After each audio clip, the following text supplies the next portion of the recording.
We have disinherited a generation of Americans from the American dream, and then act like we're supposed to be better for it. I understand why they wouldn't have the fair market salary. I do think $1 a day is outrageous. I don't think anybody should be making $1 a day for labor. The best reentry possible is to let people save money while they're incarcerated, let people get education while they're incarcerated, let individuals get real training while they're incarcerated. The Republicans have the White House, the Senate, they have the majority of the governors, and they still sound pissed off. At least, President Obama sounded hopeful. Do you see anything that law enforcement does that prisoners or like recently released prisoners, nonviolent offenders could do that would be actually better at it than maybe a police officer is right now? Yeah, tons, and violent offenders.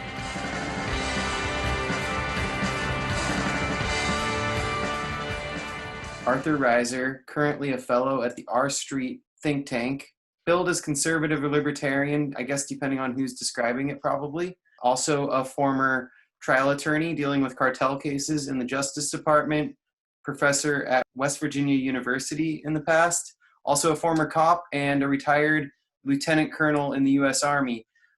Feel free to add anything if you feel it's relevant, or if I missed anything. You're also a guest lecturer at Oxford, I believe, still, and an adjunct professor in the George Mason University Antonin Scalia Law School. It's a lot of stuff. I know I left out things that you've done over your career, but I feel that those things are all relevant to this topic.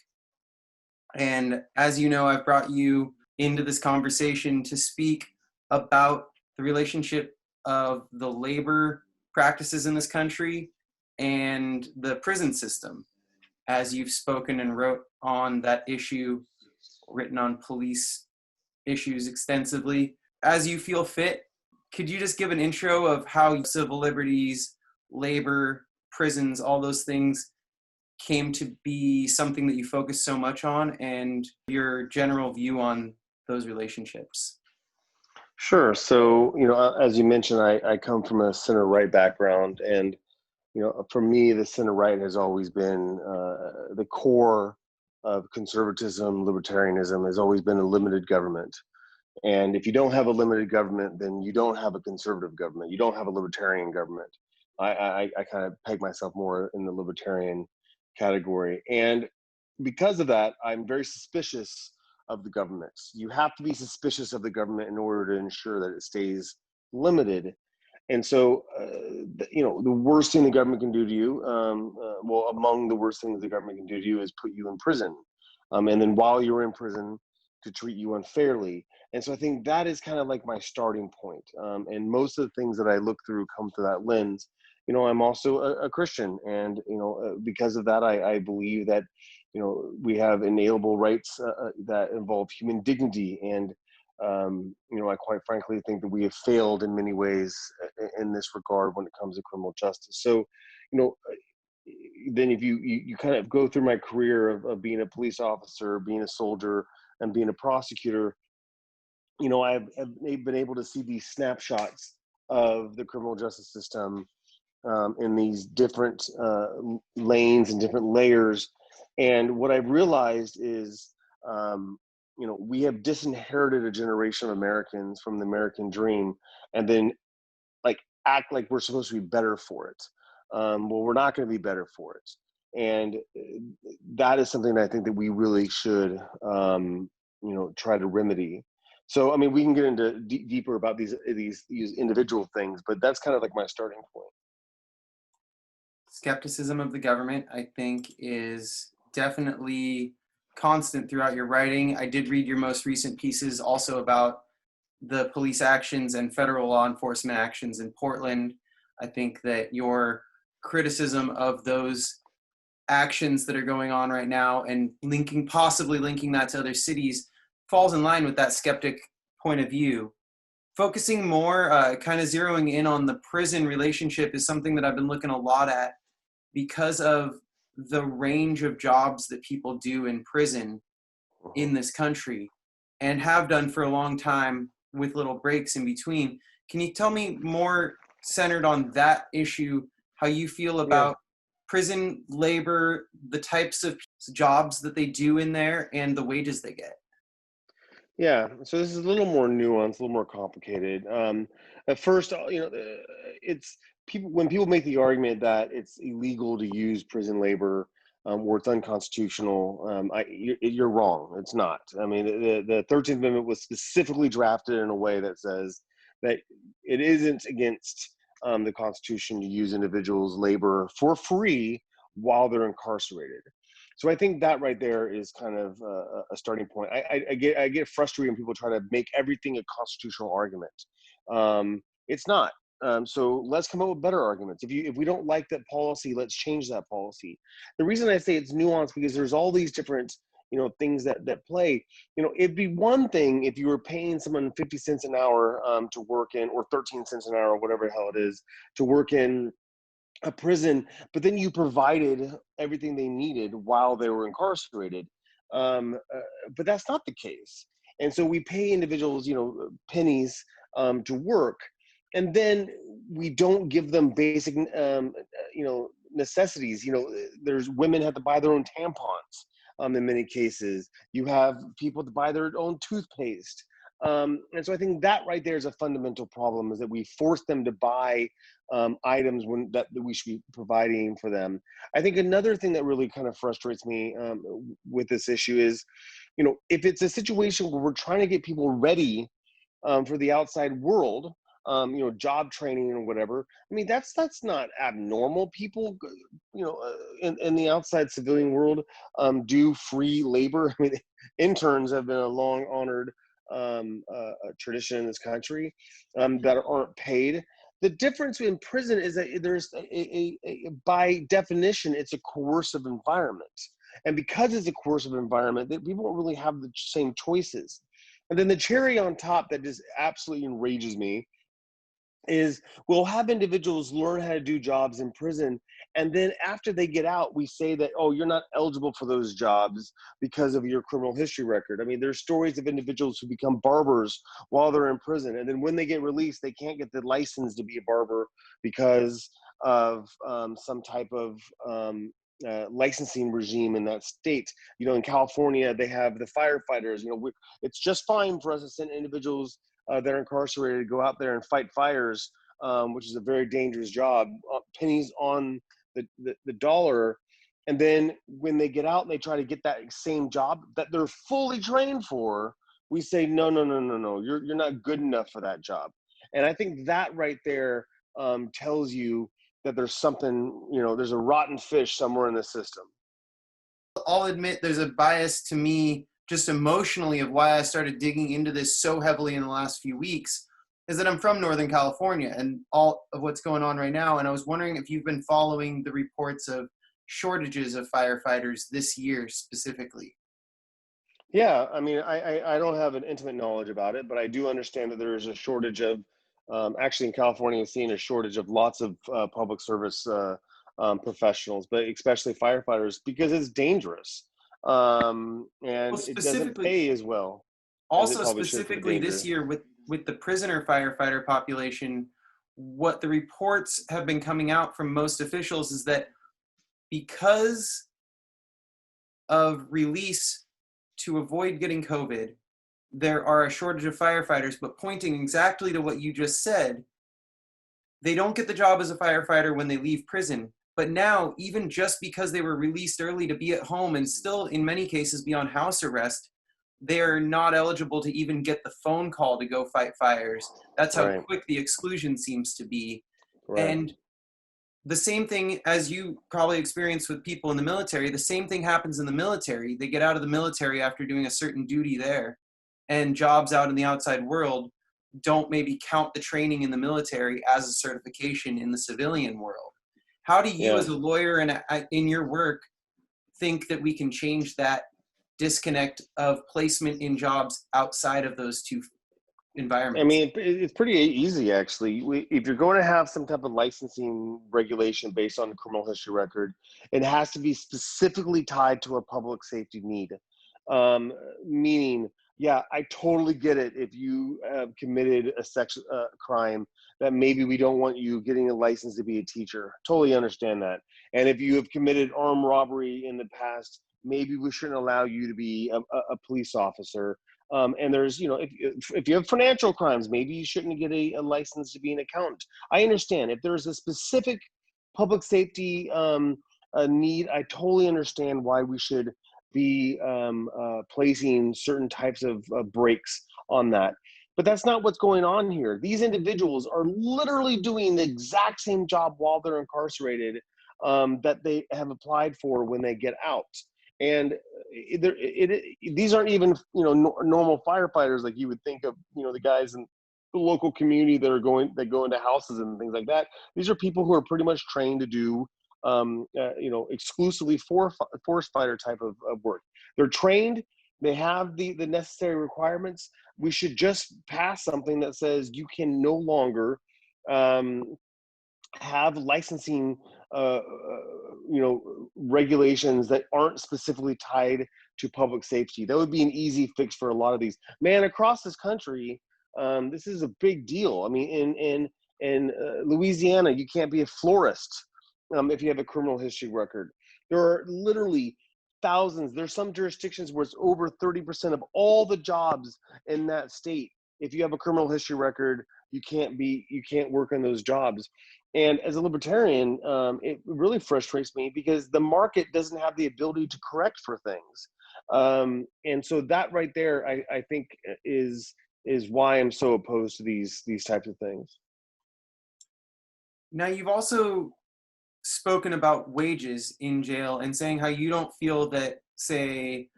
obviously you don't feel that minimum wage should apply in jails. And you've said at times that it may be part of the punishment is that you're working for lower than those wages. But don't you see a disconnect in that thinking, maybe, even especially as a libertarian, a market forces type of person, how that hurts free workers out in the world, especially with the versatility and diversity of types of jobs that people are able to be employed in and the certain companies that get cheap labor for those jobs in jails? Sure. Yeah, I mean, I think what I've said is that if it's part of a reentry program, I understand why they wouldn't have the fair market salary. But you also have to understand that for a lot of individuals, I'm also a pragmatic reformist. So there's a lot of people that look at it just simply unfair on its face, that if you commit a crime, and we don't need to get into whether people should even go to prison in the first place. There's a lot of crimes where people shouldn't even go to prison in the first place. But let's just say, armed robbery. Not many people are going to say that there shouldn't be a prison sentence if you hold a gun in someone's face and take their money. Most people would say, yeah, that probably deserves some type of incarceration. But if you are incarcerated and the state is paying for your room, the state is paying for your board, and then you get a job where you're making minimum wage or whatever salary, but the state's paying for all of your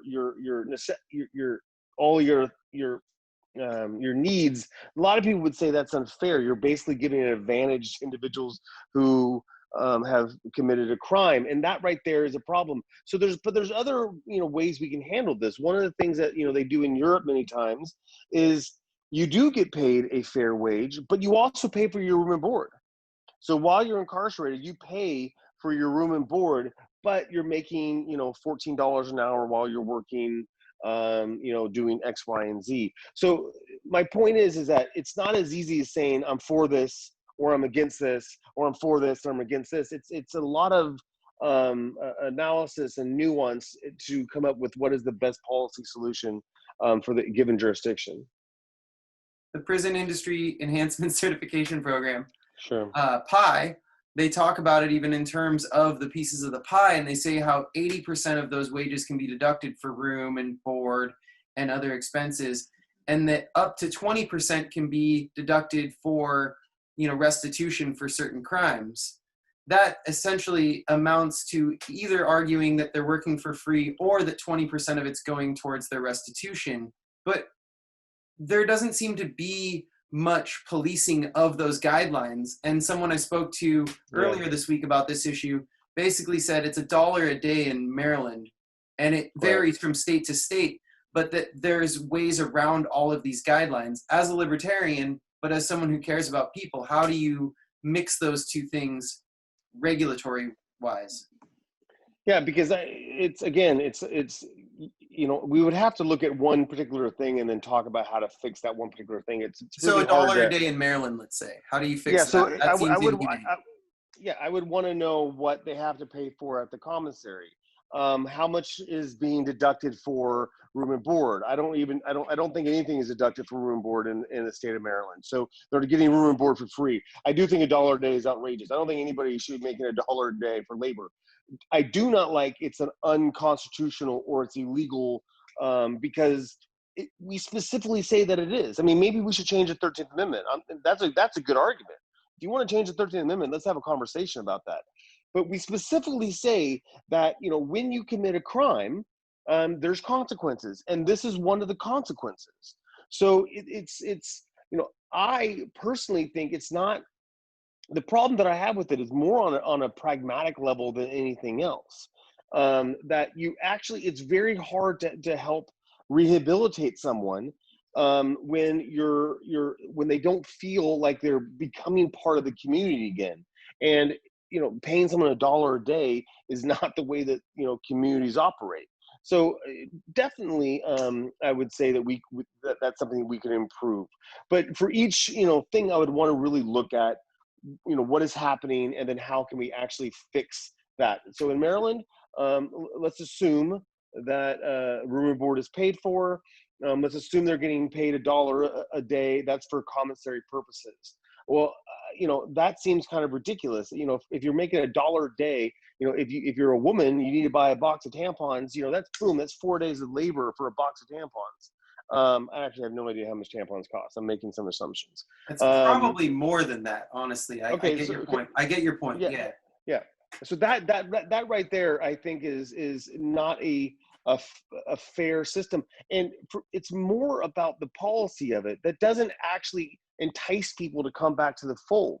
And the number one way that you help individuals come back and lower recidivism rates is to ensure they have a legitimate avenue back. And that is, one of my fundamental problems with this is it actually undermines everything else that we're trying to do with criminal justice reform. And you mentioned internships also as a parallel to this situation, and that happens in a lot of industries with free workers, dreamers that want to get into show business, for instance, and they get an internship that's unpaid. Yeah. And a lot of those industries for years have taken the free intern, and then when they graduate from college, not give them the job and then just get another Yeah. intern to do the same job. And you're right, it does create cynicism. It creates not wanting to get back in the system. And Yeah. also, some companies get to tout the fact on the other side of it that they do hire ex-cons. I don't want to pick Yeah. on anyone in particular. There's a couple that come to mind. But what they don't say when they say, oh, we hire felons and we hire people with criminal records, is that they're doing that often because they're getting the cheap labor while they're in jail, and they're at least cool enough to hire some of them outside of jail. But they're benefiting from this system at the front end, aren't they? Yeah. Yeah. I actually that does have my free market hair bristles when it comes to that. I don't like when you start combining the state and free enterprise. You start to get cronyism, and that right there I have a problem with. It's one thing to have individuals that are incarcerated making things and working to facilitate the machine of the prison working. It's another thing when they're making things for companies at under market. That right, I think that right there is wrong. By the way, I hate the idea of free interns. At my organization, we have an absolute ban on having free interns. Everybody is paid at my organization, and we have never, well, at least for the 4 years that I've been there, have never taken a free intern. Everybody is paid because of that reason, because it kind of goes against our overarching value. Now, also in the prison industry enhancement program, it does state explicitly that people can't do a job in jail that's being done by, say, union labor outside the jail unless the union agrees to it. But I can never see that happening. And even in one fact that I brought up in the other interview is that Honda parts were being made in a prison without the knowledge of the United Auto Workers for years. And then they found out and they're like, we're getting paid $30 an hour out here to do this. How are Yeah. you possibly going to do that job in there? So are you saying that you would only maybe want public sector type jobs and prison maintenance type jobs to be done in prison? I mean, no, but if you are going to have people making Honda parts, Honda should pay a competitive wage. I mean, maybe not $30 an hour, but a competitive wage. You don't want. I think commingling these things can get dangerous. It opens the doors for corruption. It opens the doors for cronyism. So, no, I'm not saying that I have a problem with individuals that are incarcerated making Honda parts. I just don't like them making Honda parts for $1 a day. I find that to be a conflict of interest. How do you, in your writing and in your work and speaking on panels occasionally, how do you show free workers how this also affects them when it comes up in conversation or when you have that chance? Because they may have the same feeling of like, oh, that person committed a crime, it's part of their punishment, whatever. But you're seeing even then a lot of problems that you personally have with that system, Yeah. even with that view in mind. How do you tell a free worker how it helps them outside of like when the Great Depression came, they saw how it hurt them, and we banned prison labor What do for a while, and what do you then it mean by came back. free worker? What do you mean by free worker? Person Like outside of prison, a person in the free individuals. So the sorry, way yes, that I argue is that you know first thing you have to get on the same page. I mean, what do you think prison is the purpose of prison? And one purpose of prison is punishment. That's one, but it's not the only one. It's just one. Another purpose of prison is rehabilitation. And then you ask individuals, so I would say, do you want less crime? And of course they're going to say yes. And so you're like, all right, great. Now we agree on these things. We agree that prison is a pillar of incarceration, but so is rehabilitation. So is ensuring that people don't commit crimes because they're deterrents. And we absolutely want to lower crime rates. Well, by treating someone like quasi-slave labor for a term of incarceration, your only thing that you're supporting there is the punishment piece. You're not supporting the rehabilitation. You're not supporting the deterrence. You're not actually lowering crime because people will be less likely to get gainful employment when they leave. And one of the number one ways you reduce crime is to ensure individuals have can make a living wage. So if you are for those things, you're for punishment, rehabilitation, deterrence, and lowering crime, then you really should be for ensuring individuals have the best reentry possible. The best reentry possible is to let people save money while they're incarcerated, let people get education while they're incarcerated, let individuals get real training while they're incarcerated, let people, when they get out, not have to fight some kind of stupid licensing regime when they get out. Those are the ways that we satisfy the goals of the criminal justice system. But everything that you do with $1 an hour, and $1 a day, is the only thing you're supporting there is punishment. And that right there is not good policy. And it's not a limited government. Now, going back to firefighters, that actually is $1 an hour when they're fighting fires in California, and it's $5 a day. But the money aside from it, the point of that work, I think, is that they really want to do something that has meaning, because they could get a different type of work in prison if they wanted to. But they're choosing to do that type of work, and it's been done since World War II, when at that time we had a shortage of firefighters for real.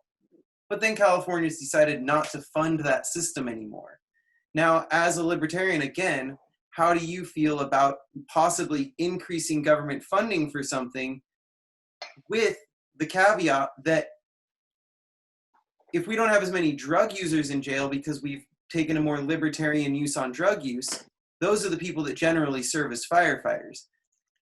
I think the government should hire as many firefighters as they need to safely do the work. I don't know what that number is, but if you have individuals that are serving sentences, they can safely be released in order to do this. Then great, let's put them on the books. If there are other individuals, I mean, for God's sakes, LA has 50,000 homeless people. I find it very hard to believe that some of those individuals wouldn't want to get a job at some point. There are, I think the government, listen, being a libertarian doesn't mean you were a zero. Well, I mean, there are some libertarians that want to privatize sidewalks and things like that, but Not you. You're saying not you. I mean, I joke that I do, but no, not in reality. I think there is a purpose for the government, and the government should, serve its, core goal. And I also, being a libertarian, you have to face the fact that sometimes you're going to contradict yourself, and I do that kind of routinely. But no, I mean, the government should hire as many firefighters as they need to do the job. And what do you think about the ethics of this? And everyone's made mistakes in their life. Prisoners made mistakes. Maybe they got a punishment because they weren't able to pay fines. Sometimes people serve time just because they can't pay the fines for things. Yeah. That people see as, oh, that person shouldn't be able to vote again. That person shouldn't ever have that job again. How do you speak to the fact to people that that's just possibly not the best way to run a society, because it's almost a life sentence? Yeah. So I think that listen, there are a few people in the world that maybe we do need to, lock them in and throw away the key. All right. I think as a very small percentage of individuals. I think there's some people that are so dangerous that there's not a lot we can do. There's, the Ted Bundys of the world, but it is a incredibly small population. I think most individuals, the majority of individuals, even for violent offenders, we have to have an avenue for them to come back. I mean, Gandhi said a society is judged by how it treats its weakest members. And the weakest members we have are children, immigrants, and individuals that are incarcerated. And we do a piss poor job of ensuring that those people that commit crimes and want to come back can come back, and that we can help them come back. And the other side of it is that people age out of crime. Even people who are pretty, serious violent offenders, at a certain point, they become, to a certain age where people just don't commit crime when they get old. They just don't. I joke about it, and I say that people age out of crime the same way they age out of skateboarding. There's just a certain point when it's just not cool anymore. It doesn't matter. I'm 43 years old. Skateboarding is not cool. It doesn't matter how good I am, unless you're Tony, Hawk. But I think that right there is a major piece for me. And redemption is a big part of how I think and where I go. I'm a law and order guy. I want the laws to be obeyed. I want people to be justice to prevail. But justice to me is not punishment. It's one part of it, but a lot of it is the rehabilitation. We know that the best way for through a lot of studies, the best way for victims to move on is through some type of collaborative process with their perpetrator. But these are the types of things that, data should be important. For some reason, when it comes to criminal justice, people say that data is important.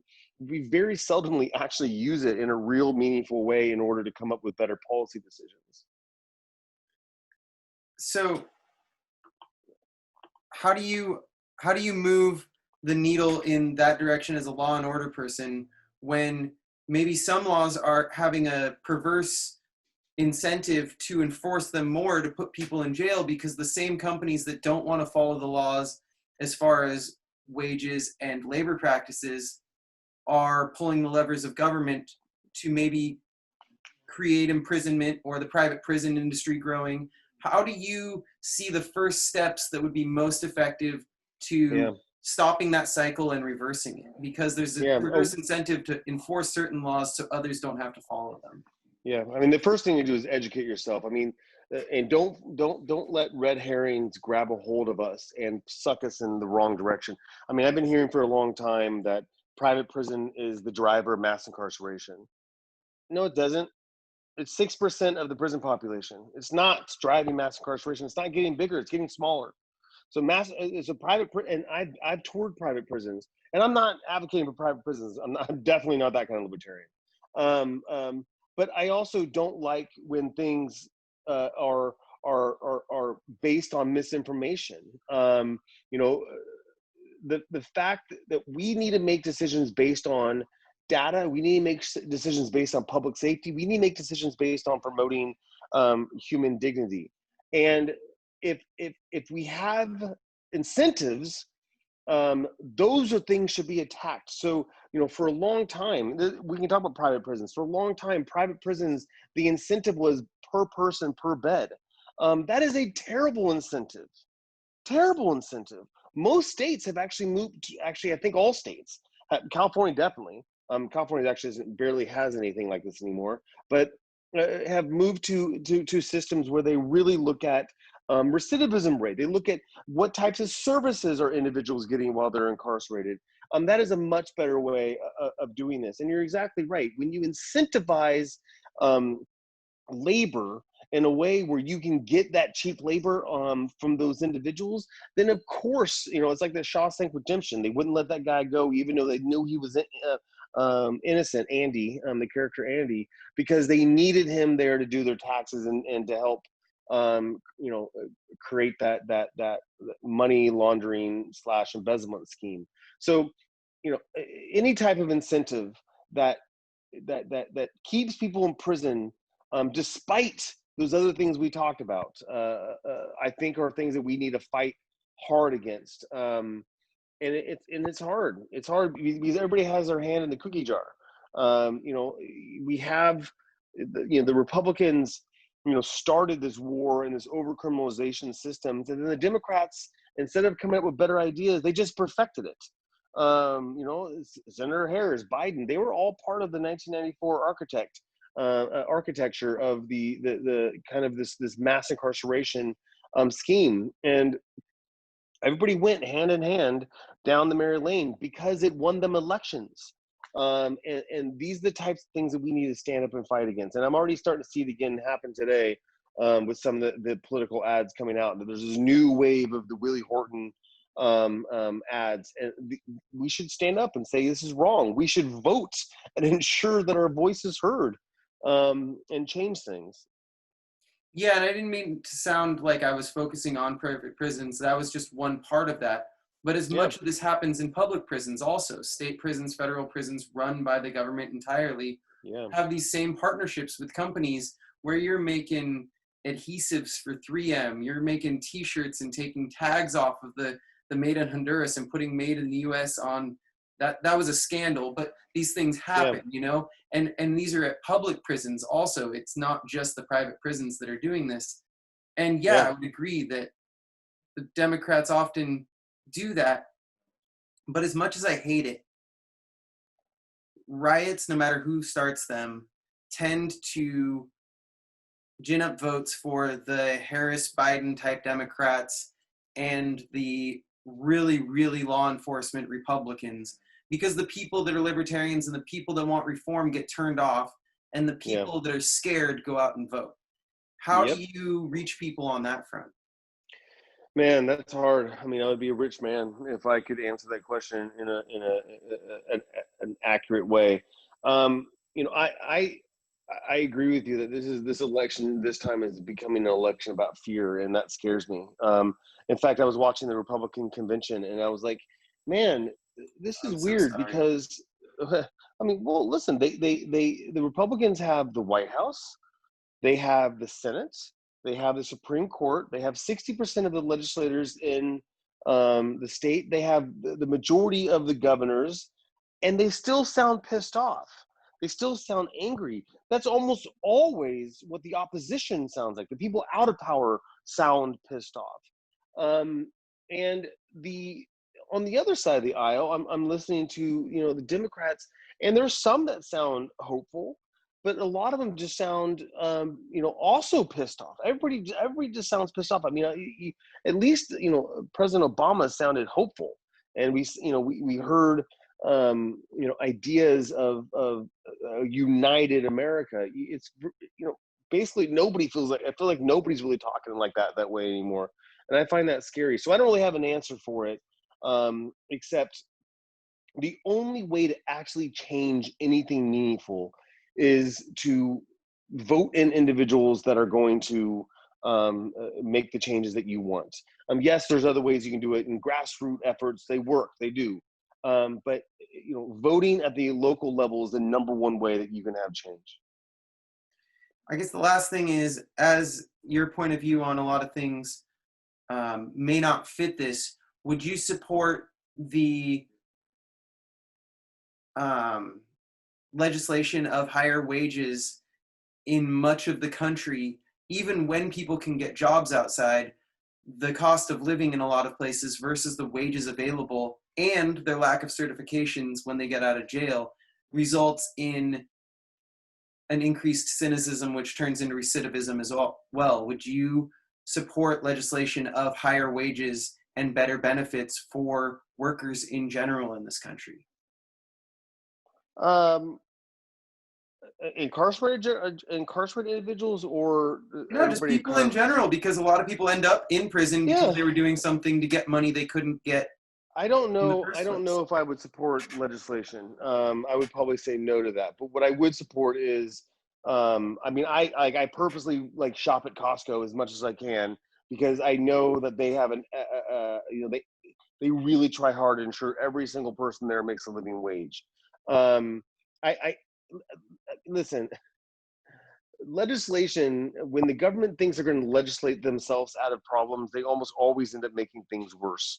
So yeah, I don't know. I would have to think more about that, but I generally don't agree that, there's not a lot of actual evidence that minimum wage actually raises standards of living.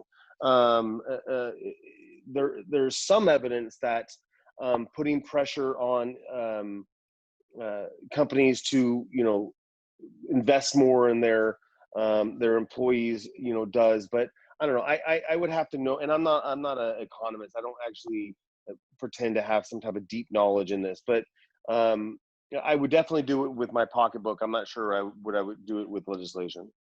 So just one last thing, with firefighters positions being filled by prisoners sometimes, in a point in time when we're talking about defunding the police, or as I like to say, refunding the police into other areas, Yeah, we talk about the number of jobs a police officer is asked to do.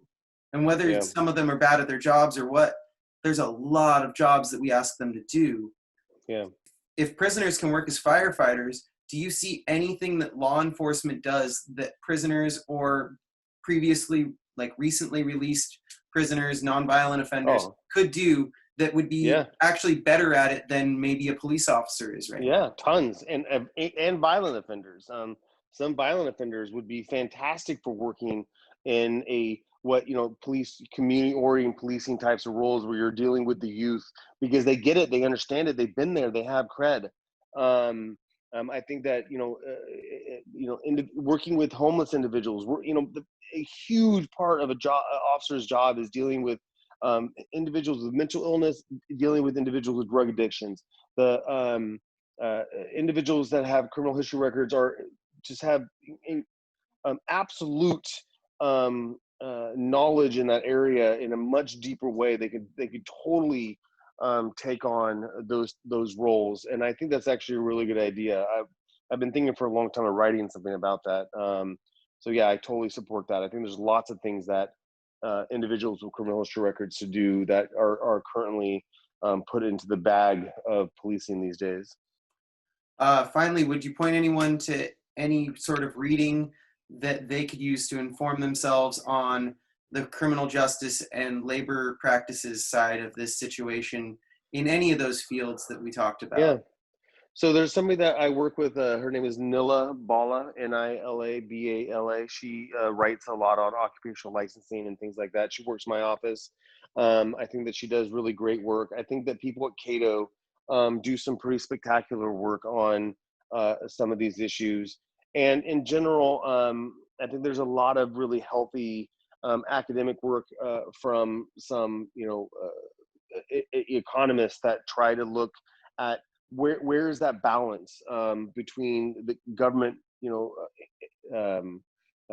impeding things, and then government actually helping foster a more just environment. So, Tracy Mears at Yale Law School is fantastic in this way.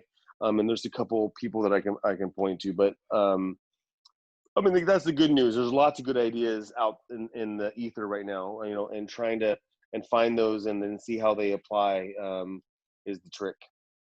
Well, thank you. All right, cool. I hope you have a good day. Thanks a lot.